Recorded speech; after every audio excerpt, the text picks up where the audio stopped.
Good morning, good morning, good morning. Happy Sunday.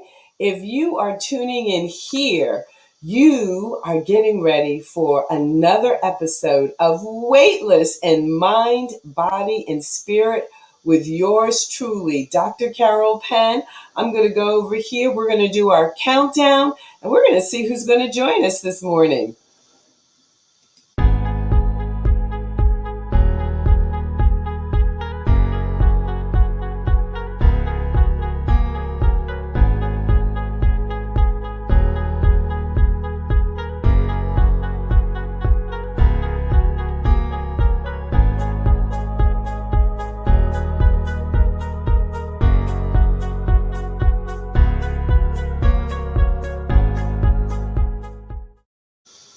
Hello, and welcome. Let's see, we have some people who have joined us. Go ahead and put it in the chat. Say hello. Let us know who you are, where you're joining us from.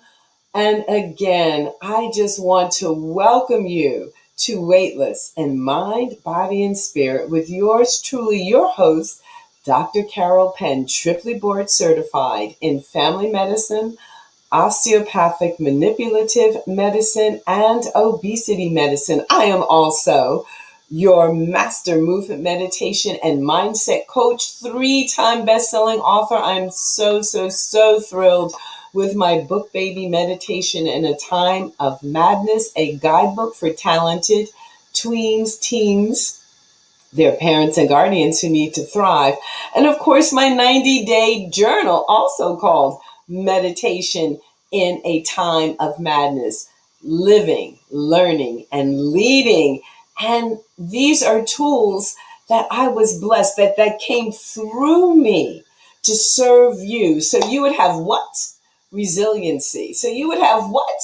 Greater self-regulation, the skills that we need to nurture and support ourselves in mind, body, and spirit. And that brings me to the topic of today's show, which, rounding out this month, is all about nurture. It is all about nurturing ourselves in mind, body, and spirit in the here and now, taking care of our mental health, and preparing for what's to come. And you're going to love our special guest. She's been on our show before, so we are going to welcome her back. But before I bring her backstage, let's see who's joined us this morning. Hey, Kenneth, great grand rising to you also, Kenneth. Thank you so much for tuning in.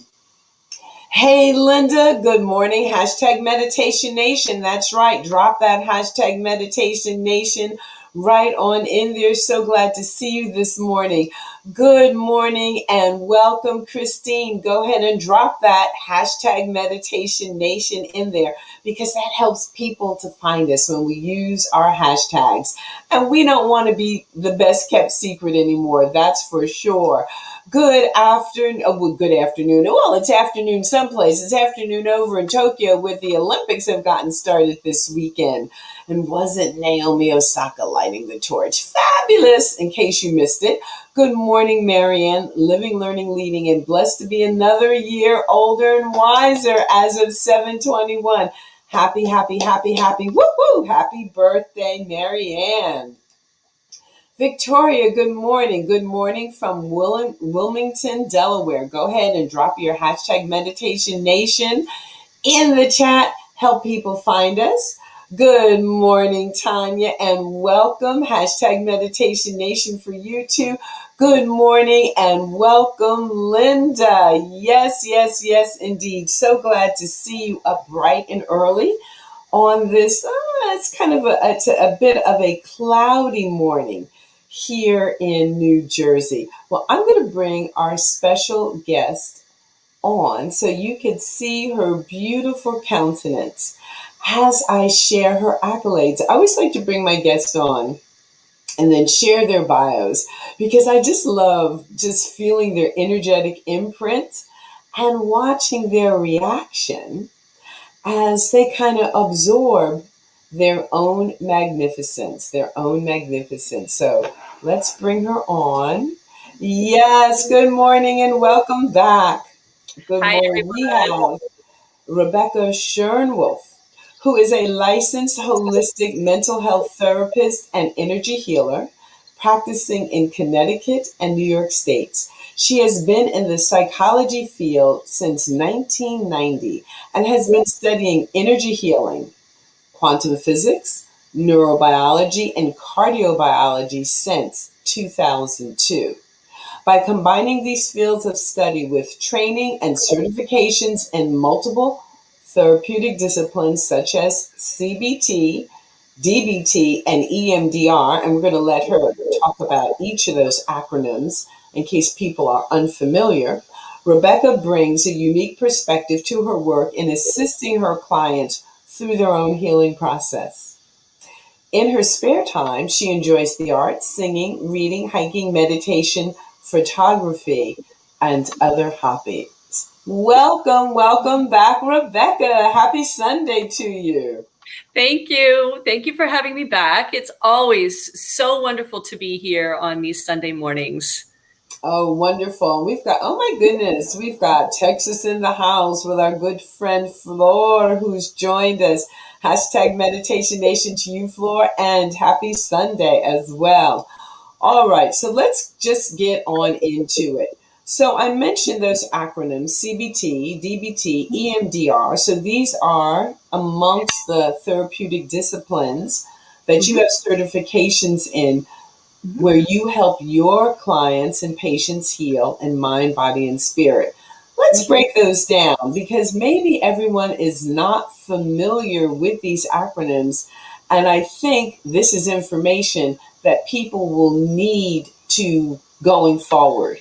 So Mhm. that if they are seeking a relationship with a mental health professional, they'll know some questions to ask because I recommend all three of these approaches to therapy because they are so comprehensive.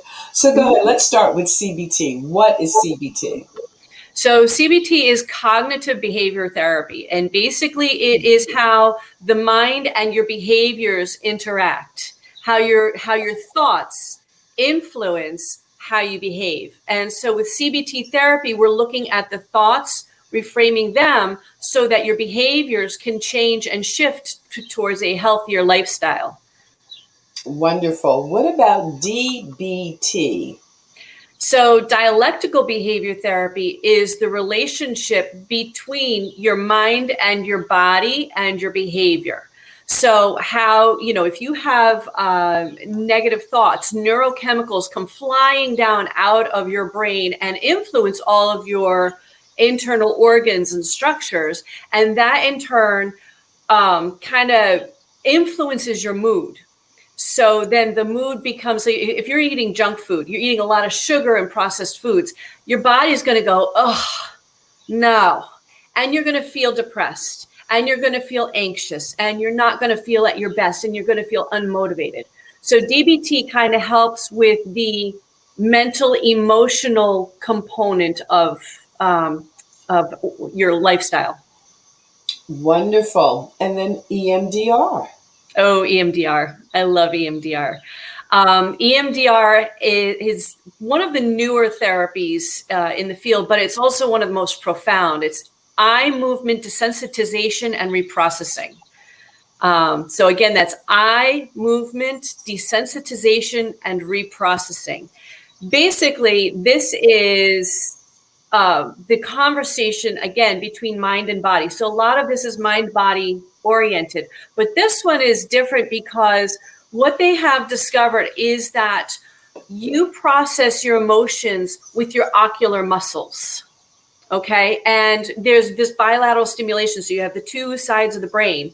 And what the ocular, when you flip your eyes back and forth like this, you're doing bilateral stimulation. You're getting both sides of the brain talking to each other. All right. The mental side, the logical side, and the emotional, artistic side start to speak.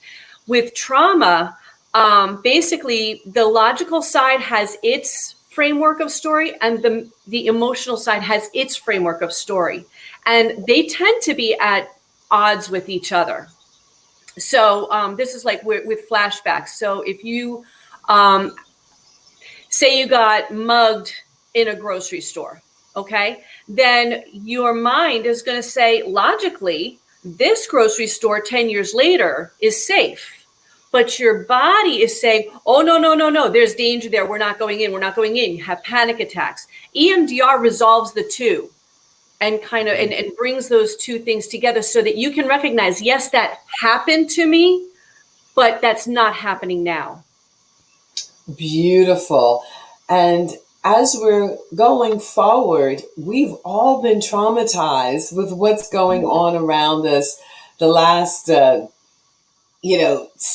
months plus with the pandemic.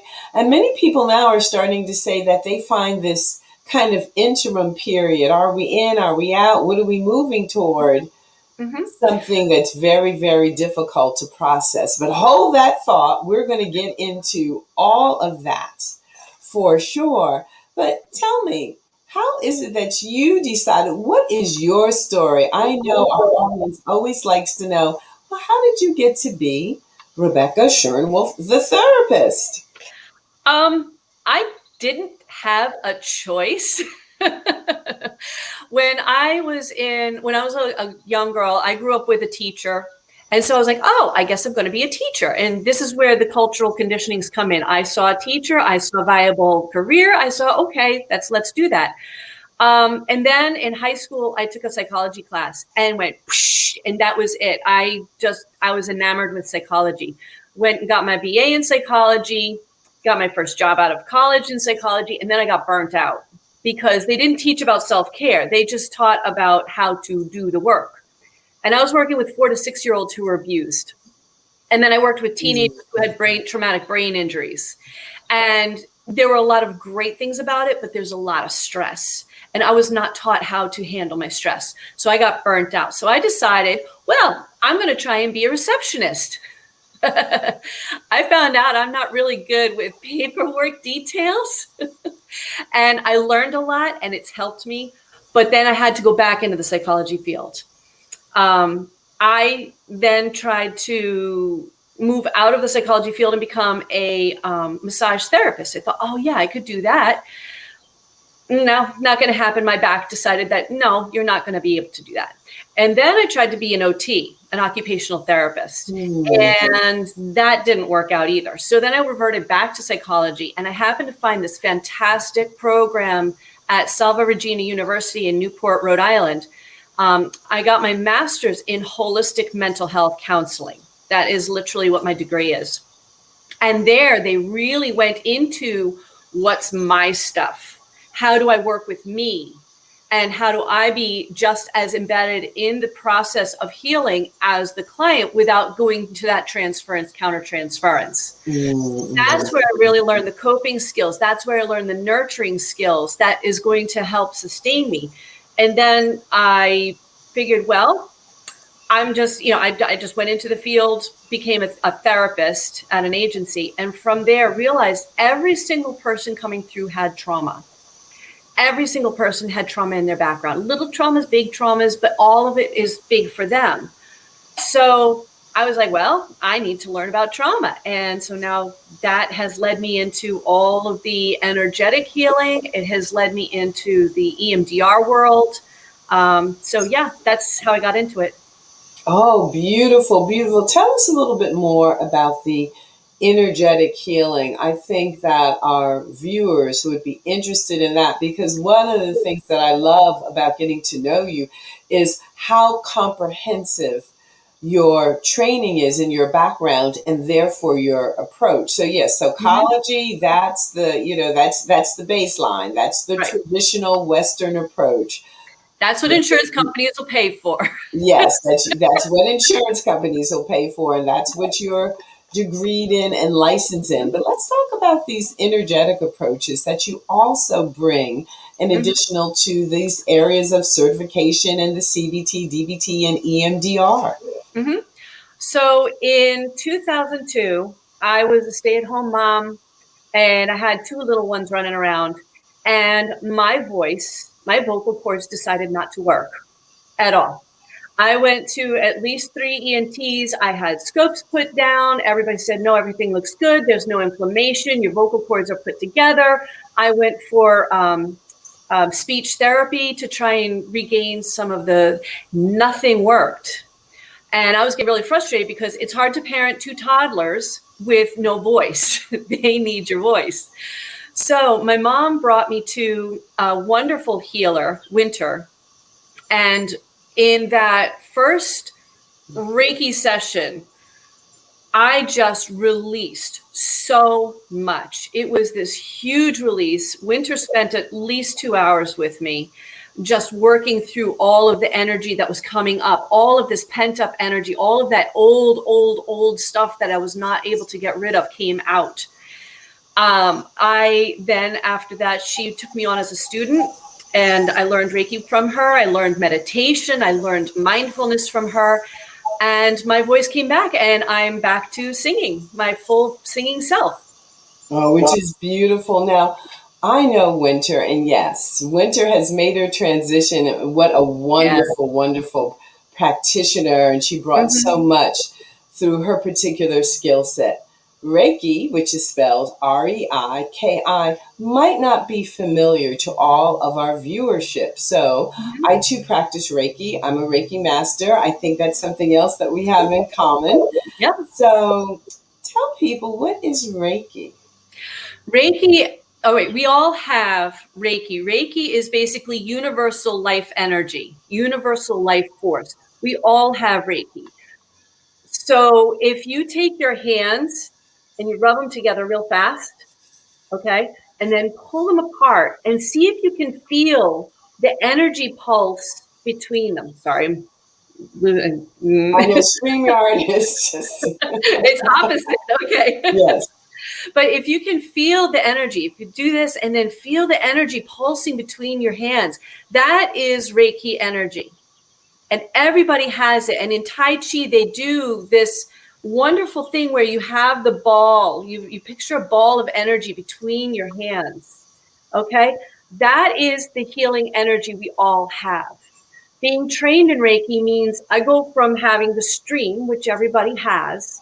Reiki 1, you get into the river. Okay. Reiki 2 is more like the Amazon River. And then Reiki Master Teacher, you're in the ocean of energy healing. So I'm a Reiki Master Teacher, and I enhance the healing energies of the person.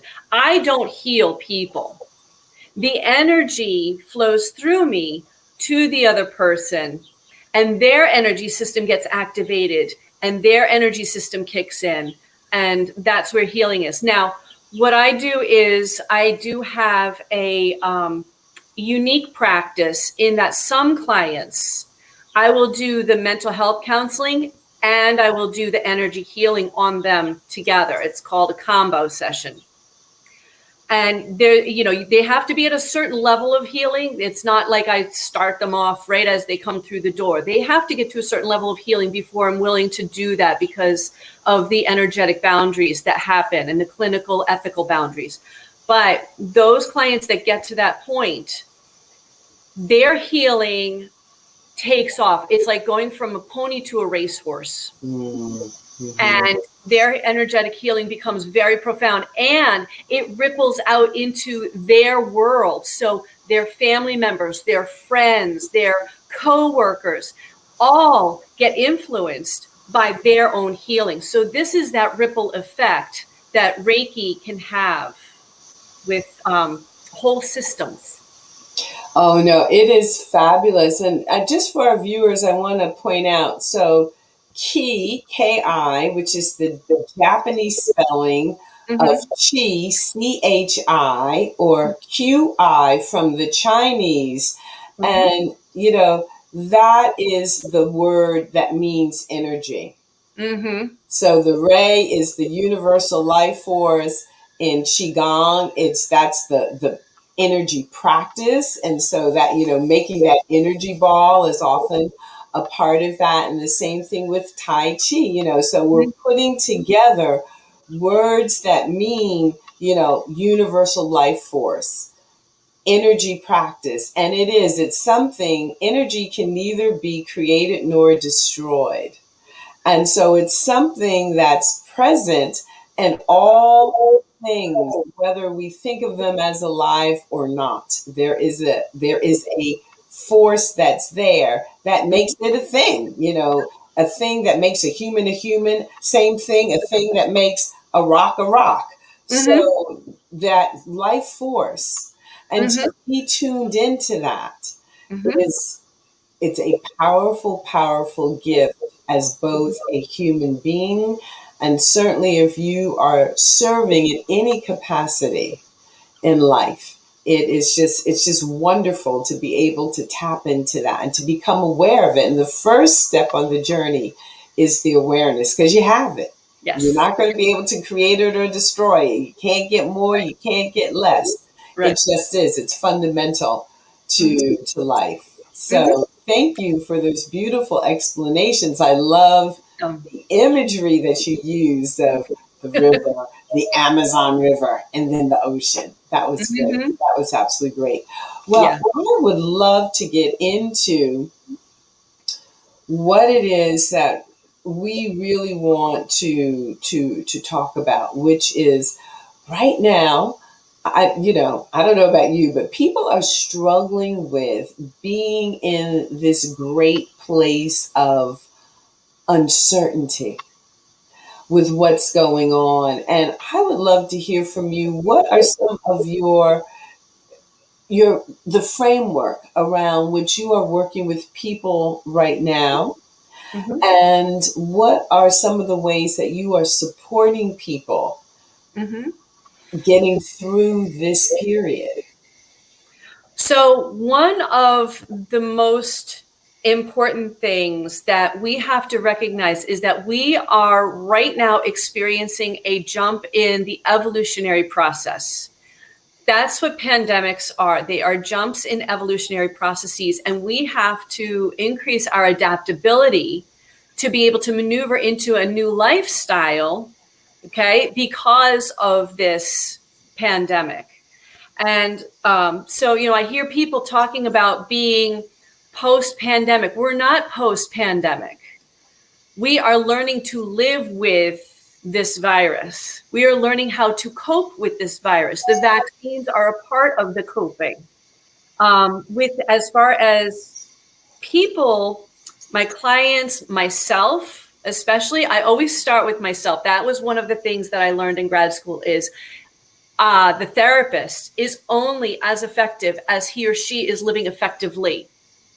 And this applies to everybody. It's not just therapists. It's as effective as I am living, that's how effective I'm going to be in the world. So I always start with myself as far as the coping skills or the nurturing, the strengthening of myself. And I think one of the most basic parts to this is, how do we talk to ourselves?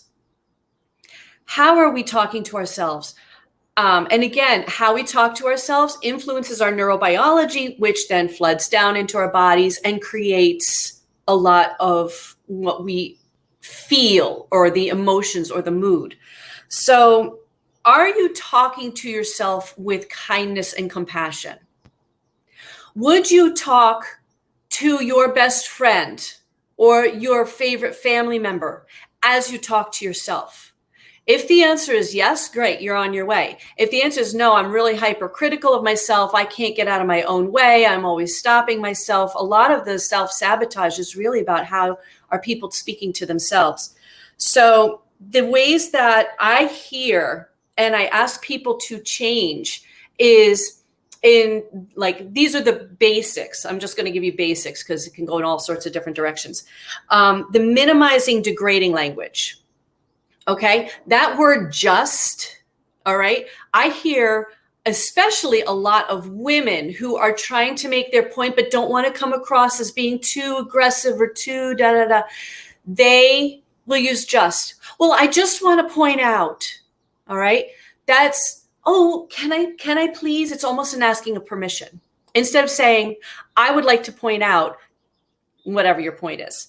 Another way is, oh, I'm sorry, but, Okay. I hear a lot of that. I'm sorry, but I got to say that, da, da, da. And then another one, oh, I know this is going to seem crazy. You're going to think I'm crazy. All right. That degrading language is not empowering to the person.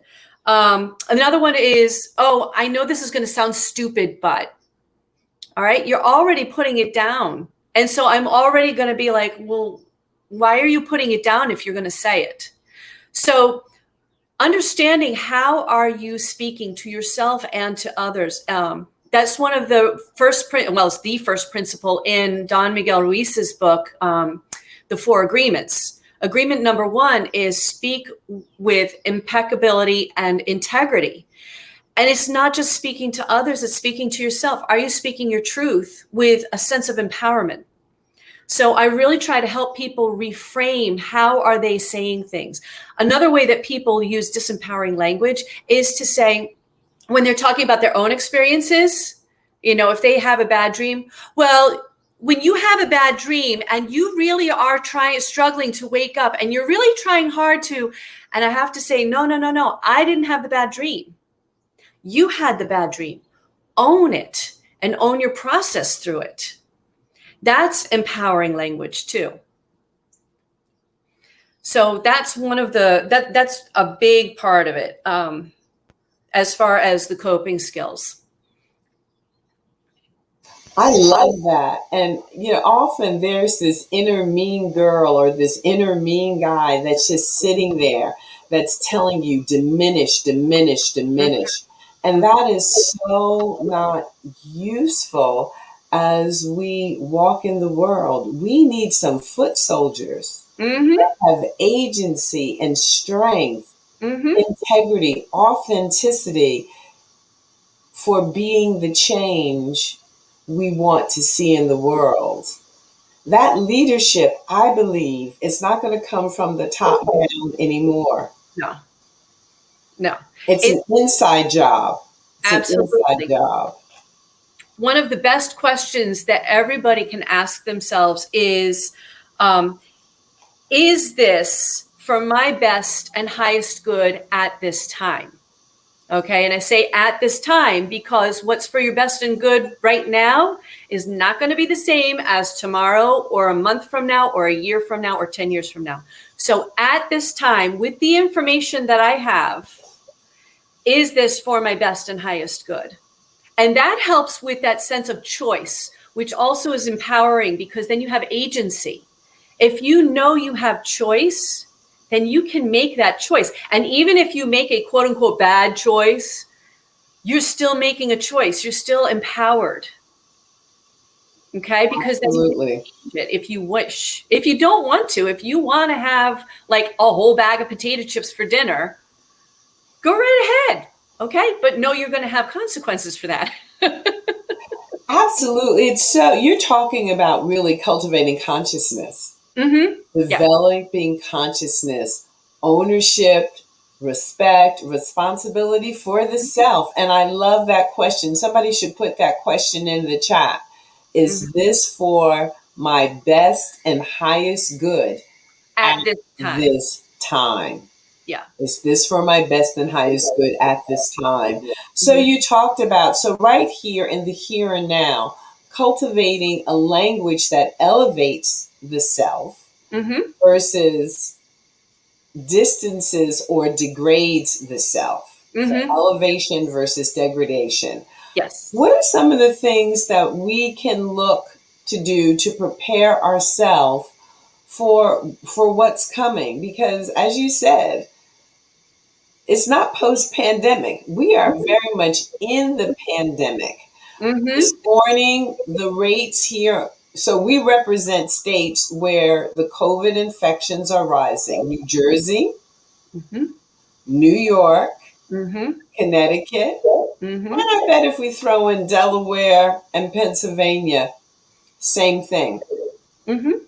Yeah. I mean, in Florida, there's been a 40% rise of COVID cases in Florida, representing 30%, I think, of that, Missouri and Texas.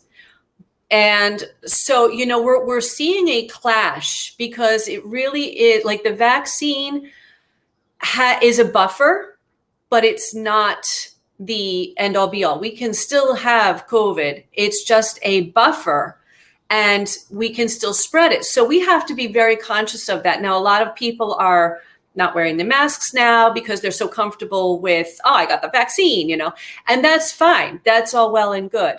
But just understanding that that is also a choice. So I think that going forward, it is about recognizing and honoring and respecting. If somebody decides to wear a mask in the store, respect it. If somebody decides not to, respect that. Now, it goes even back to the vaccine. If somebody decides to get the vaccine, respect that choice. If somebody decides not to, respect that choice. Okay? And it's hard. It's really hard when you know that the vaccine is going to help the collective. But we also have to understand that there's a lot of fear. There's a lot of fear and misinformation out there. And so in honoring somebody who's not vaccinated, it is important to say, well, what's the reasoning behind it? Okay. And if you say, well, I don't trust it, it hasn't gone through the FDA. I have a client who is unvaccinated. I see her virtually, so I'm not in her presence. But she has made the decision not to be vaccinated because they didn't follow the rules of the FDA. They pushed it through too fast. We don't know what the long-term effects are. So she's very rule-bound. She's incredibly rule-bound. And she's made it very clear, until it is confirmed by the FDA, in other words, top down, I'm not doing it. Okay, so in her mind, she's being safer. So we have to understand, what are people's levels of threat, feeling threatened. Some people feel more threatened by getting the vaccine than by not getting the vaccine. So respect, I think, is the big thing going forward. And understanding that everybody is making the choices to the best of their ability, even if it doesn't make sense to us. Well, that is, yes. So respect is the word that you say going forward. Mm-hmm. Another concept that you and I have been talking about is this whole concept of adaptability and evolution. So let's just share with everybody, what does that mean? Because I think you spoke a little bit about it earlier in today's show. Mm-hmm. This is an evolutionary leap. A pandemic represents an evolutionary leap. So I'm even thinking now, let's do a little bit of a SWOT analysis regarding it. So what are some of the strengths that about this whole concept in terms of evolution's viewpoint? What are some of the weaknesses, and what are the opportunities, and what are the threats? Okay, so some of the strengths that have come out of this is it has given people an opportunity to slow down and reassess, who are they? How do they want to operate in this world? What are their relationships like? A lot of couples, a lot of families, it was just them for a whole year. Kids aren't in school. All of a sudden it really is a 24/7 job. So what is the family structure really like without the distractions of going here, going there? And that took some, that really showed some adaptability as far as some of the families that I work with. There's one family that I worked with, and at first the parents were going crazy, and they're like, oh my God, and it was all scattered, and the kids were freaking out, and the parents were freaking out. And then the parents realized, wait a second, we don't have to act like the school does. We can do this differently. And they reshaped what learning looks like in the home. And all of a sudden, everything smoothed out. The marriage smoothed out, the kids smoothed out, and they sailed through the rest of the pandemic. So one of the strengths is learning new ways that sometimes we have to change how we operate in order to adapt. And that is a strength. Adaptability, flexibility, mental, emotional, spiritual Flexibility is important. And if we don't have those opportunities, if we're not confronted with things that are like, whoa, we got to look at this, we're not going to evolve. So this is giving us a chance to evolve, to increase our ability to adapt. Weaknesses, well, obviously we don't want people dying, not like this. It's unprecedented in our generations. It is a shock to our collective system. It is a trauma to our collective system. And we really have to take into consideration how fragile humans and life really is. How fragile this tiny little microscopic thing can destroy millions of people around the globe. Millions. That's incredible. That is a fragility that we have to confront. And our interconnectedness with nature. This is a part of nature. Viruses and bacteria are a part of nature. So as we are recognizing how interconnected we are, it's not just walking through the forests. It's recognizing what's out there that I need to protect myself from. Opportunities. Well, like I said, we get to learn more about ourselves. We get to learn more about who we are deep down. Like a lot of people, their little demons came right up. And I can't tell you, Rick Carson he needs to get more accolades than he does. Rick Carson wrote this book, which I have toted, and I'm sure in the Northeast, he's going, who in the Northeast is doing this? I have recommended this book so much for people to really get to know themselves. It's called Taming Your Gremlins. And it's a wonderful, lighthearted way of looking at your shadow side, which during the pandemic, if you're sitting there like, oh, what do we do today? It's the same old Groundhog Day. Taming Your Gremlins is a really great book to go through and look at what is my shadow side and how do I want to use my shadow side for my best and highest good? How do I want to turn my shadow side into a strength? Threats, obviously, again, life. Our life has been threatened. Our lives are threatened. Our collective system is threatened. The way of life, our society has been threatened. So we have to take a look at that and reassess. Absolutely. I see a couple of us are just dropping in the chat that book, Taming Your Gremlins. I agree. It is excellent. And again, looking at that dark side, and we all have a shadow side. We all have a shadow side.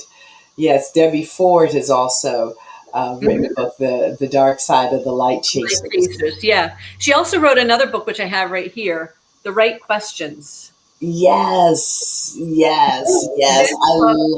I love that book. I really have enjoyed following the now late Debbie Ford. But both of those books have certainly played a role in my life and in my frameworks. And you remind me of, those 10 questions. Yeah, I'd like to take a deeper dive into that. And I think all of these books are great resources for people to read now. Read them during the month of August to help prepare yourself for what's to come. And what's to come, we're going to have another surge. We're going to have another go round with this pandemic. This virus is very powerful. This virus is evolving. We now have the Delta and the Lambda variants that are on the rise. Yes. So thank you, Patricia. And just, Patricia brings up a good point. It's hard to respect it when their choice to be unvaccinated affects my health, life, and safety. So that's when we're talking about the weaknesses and the threats. Are we not? So how do you help people who feel the way Patricia does? Because I understand. I resonate with her viewpoint. I do too. And here's the thing that has to be taken apart. Okay. Right now it's like this. And what has to be taken apart is you can respect somebody's choices and still not like the choice, still have resentment towards the choice. But respecting the choice is learning about the other side, okay? So if you take Nelson Mandela as an example, okay? He didn't like being in prison. He didn't like his guards. He respected his guards enough to get to know the other side and then use that knowledge for his best and highest good. Okay. So he didn't like what was happening. He didn't like what was happening in South Africa, but he respected the other side's point of view. Mm-hmm. So that's how he was able to negotiate with the other side to become president and to make the changes that he was able to make. Oh, I love that answer, because instead of resisting and just, I'm not going to take in any information at all, he did stay in a place of inquiry. Yes, curiosity. Yes, inquiry, curiosity, respect. Respect doesn't say that you like or that you agree, but it can give you an advantage in terms personally. And if you're applying this in any professional realm, political realm, theoretical realm, in terms of really listening to that other side, that other viewpoint, and I might add, while still keeping yourself safe. So, even though, I'm doubly vaccinated, you can best believe I'm keeping my ear to the ground regarding the opportunity for a booster shot. And of course, I'm in healthcare field, so of course my vigilance has to remain higher, but also just casually in my personal life, I'm choosing to wear a mask most time and in most places, particularly when I step outside the bubble of my immediate family. And so that's a thoughtful choice that I've made for my life on a personal level.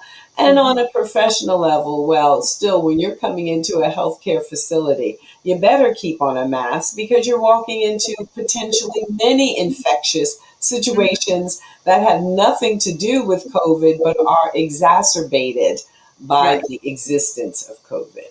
Right. All right, so.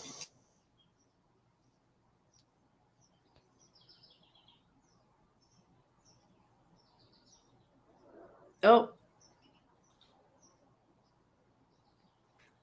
Whoops, I muted myself. So yes, respecting the choice, but not agreeing with their viewpoint. So I think our viewers are resonating with what's being shared here this morning.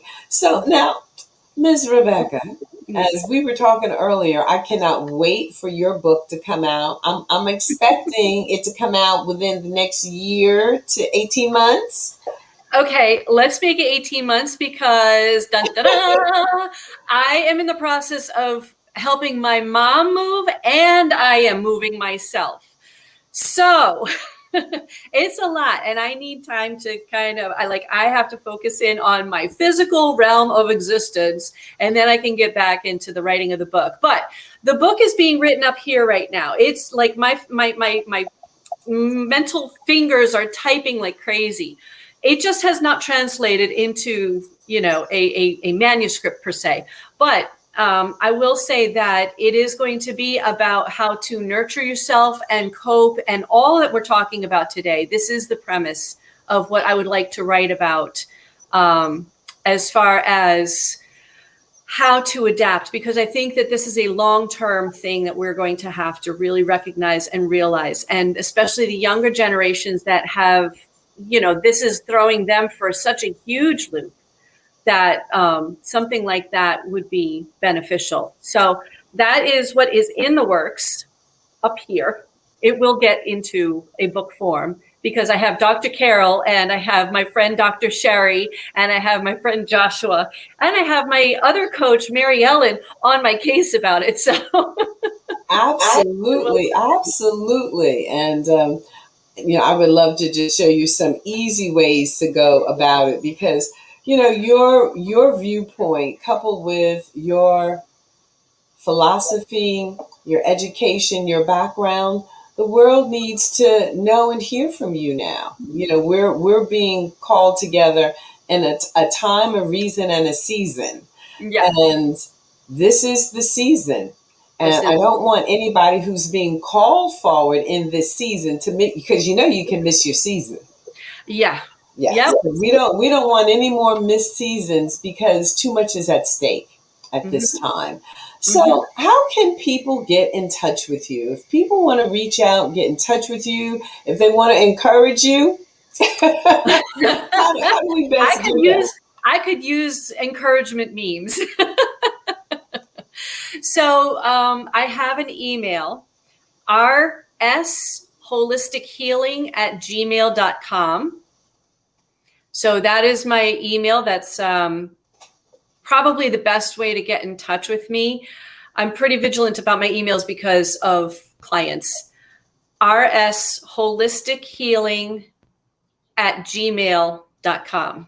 So how's that? There we go. I just put it There out you go. there.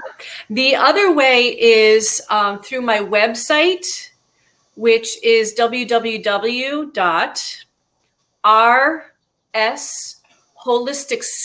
www.rsholisticsservices.com. So that's the W's, rsholisticsservices.com. All right. There it goes. So, and one final question. I can't let us leave today's show without asking this. There is a critical shortage of mental health professionals. If I know. someone is in crisis, they need somebody and they need somebody now, Mhm. urgently. How do they go about getting the help that they need? Mhm.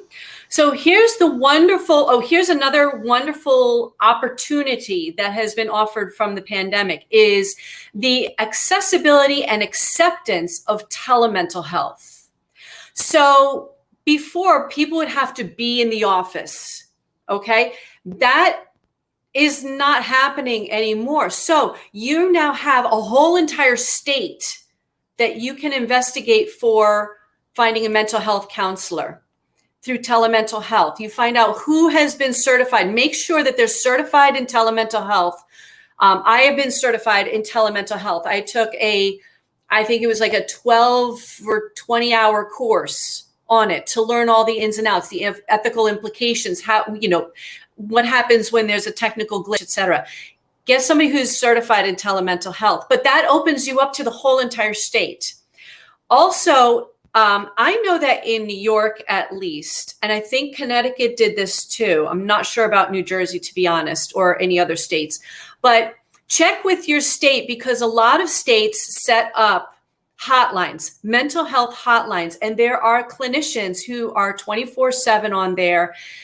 It's kind of like, you call up a suicide hotline. It's very similar. So somebody's having a really difficult time at that moment. Find out what that 1-800 or that 1-888 number is for your state.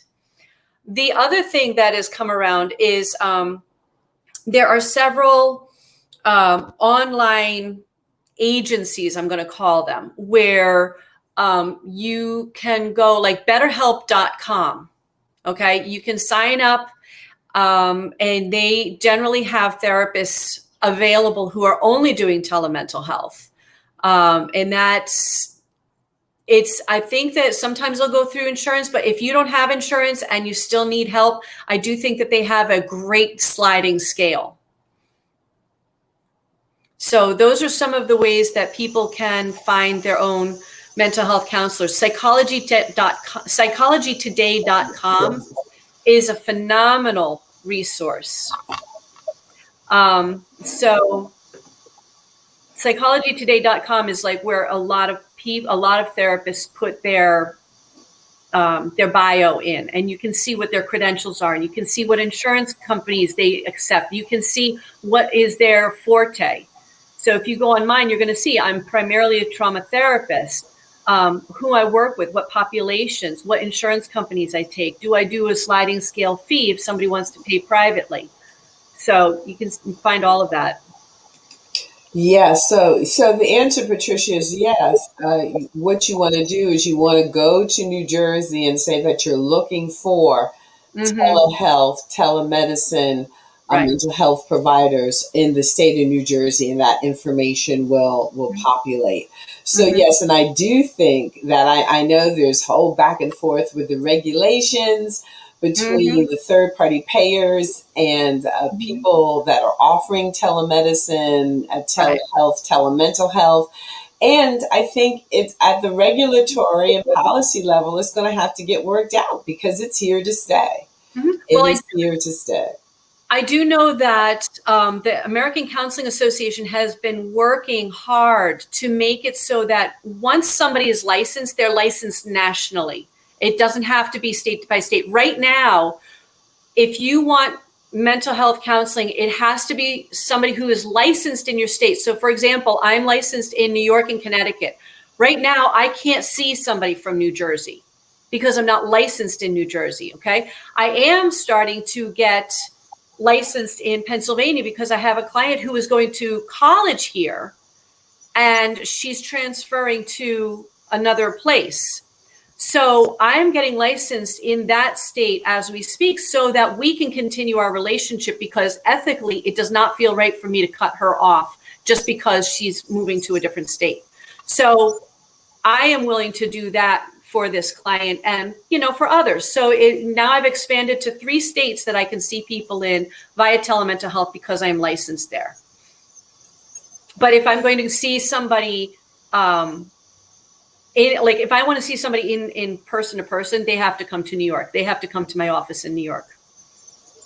Beautiful, beautiful. So again, a changing landscape, and we're going to continue to watch this. What's going on. So one of the things. So Patricia, I can do an appointment with an out of state doctor, and again, it all kind of depends. But you really want to look for doctors in the state of New Jersey, Mm-hmm. whether for psychological health Right. or physical health, because we know that's supported. It's not yet a universal umbrella. Now there were some emergencies, like during the height of the pandemic, some of those things were, all Mm-hmm. holds barred, removed. But so be very careful. Be Right. careful on both sides of the equation. And for now, your best bet is to look for New Jersey. Is this person licensed in the state of New Jersey? And I'm just saying New Jersey because I happen to know the person lives in New Jersey. All right, excellent. So thank you so much for answering that question. And we could talk forever. Before we sign off, is there anything that you want to bring up? I think your creative side is going to come forward in the next few moments. So one of the things that I have done is I do write poetry. And it's something that I do for myself in exploring certain topics. Like if something interests me, then I want to write about it, but I don't want to write an essay. I'm not an essayist. So I started writing poetry, and this one, um, somebody gifted me a set of refrigerator magnets with little words on them and lots of ways to change the words, like an apostrophe S or an ED, adding an ED or an UN in the beginning. So I took my refrigerator magnets and I would create poetry from these refrigerator magnets. And this poem that I created from my refrigerator magnets seems like it fits where we are at. And, as far as we are acknowledging the shadow side of our, the pandemic side and the light side. And it's called Delirious Spirit. Delirious Spirit, meditate with profound challenge as whispers of luscious diamond language play in chosen tongue. It is hard to worship when men moan, drunk in blood, lather, and sweat, torn from roots, splayed out on turf of steel glittered rhetoric. It is easy to worship, knowing every voice is a gift. Every gift is a song of souls tilted in uplift. Today, live for roses and honey. Chant out summer wisdom between screams. Hope frantic from impossible inspiration. Feel nourished in water-soothing dreams. Smell beauty in garden rains. Let screams and moans rise in unison with songs and dreams. Patchwork net to catch and release poetic fabric. Wafting in the breeze, delirious spirit. It's all here, written on constellations' seams. Beautiful. Thank you so much. Thank you, thank you, thank you. So I'm so thrilled that you're bringing forward your creative side. You talked about singing. I too believe that, I say that the arts are medicine. Yes. The arts are medicine. Mm-hmm. So the cornerstones of my practice is food as medicine, movement as medicine, meditation as medicine, and art and beauty as medicine. Yes. And that was just, thank you so much for sharing that. Listen, we are going to get ready to get out of here. Next week is the wrap-up show for this season, the summer season of Weightless in Mind, Body, and Spirit. You're not going to want to miss this. This is one of the world's trauma-informed experts. She's like a 4 or 5 time best-selling author. Wow. Dr. Donna Hamilton, also very much involved in the world of energy medicine. So we're bringing these other dimensions forward. You're not going to want to miss Dr. Donald Hamilton. And I also remind all of our viewers that Weightless in Mind, Body, and Spirit is also a podcast. So this will be uploaded. You'll be able to hear this episode. If you missed it live, you can go back and take your notes and listen again and again. So if you haven't already done so, go on over to wherever you listen to your podcast and do subscribe to Weightless in Mind, Body, and Spirit with Dr. Carol Penn. And then you can look for this episode as it is added. And, Rebecca, I hope you'll share this with your community and your friends. I know a couple of people weren't able to find their way on this morning. Good morning, Christina, and welcome. Yes, Victoria is saying thanks for another informative show. Yes. No longer STEM, but now STEAM, as arts did make it in. Yes, it did. It used to be just like the STEM programs. They finally now calling them STEAM because this is so important that we have our science, our technology, and our arts as part of our education foundations. Kenneth Rush is saying a great show. Linda Parker Edwards, thank you, ladies. Very informative. Listen, thank you all. It would be no show without our audience, without this level of support, engagement, and viewership. Again, sharing is caring. Every one of you who is an active viewer who opened their eyes to join us this Sunday morning, you know somebody who needs this information. You know somebody needs some support in mind, body, and spirit regarding their mental health. So go ahead and share that with them. And I will see you, of course, during the week over the airways and all the ways that we engage. Rebecca, I will be seeing you. I'm going to be encouraging that book. We need your voice in the world in a big way. Okay. In a big way. And I will see you all next Sunday for the wrap up of our summer season. Looking forward. Have a beautiful week. Have a blessed week. This is yours truly, your host, Dr. Carol Penn, signing off. Thank you. Weightless in Mind, Body, and Spirit. Thank you, Rebecca. Are you coming back again? Yeah. Say the word after September. Yes, yes, yes. Good luck with all the moves with your mom and yourself. All right. Take care. All right, everybody. And Buddy. meet me back in the green room. Okay.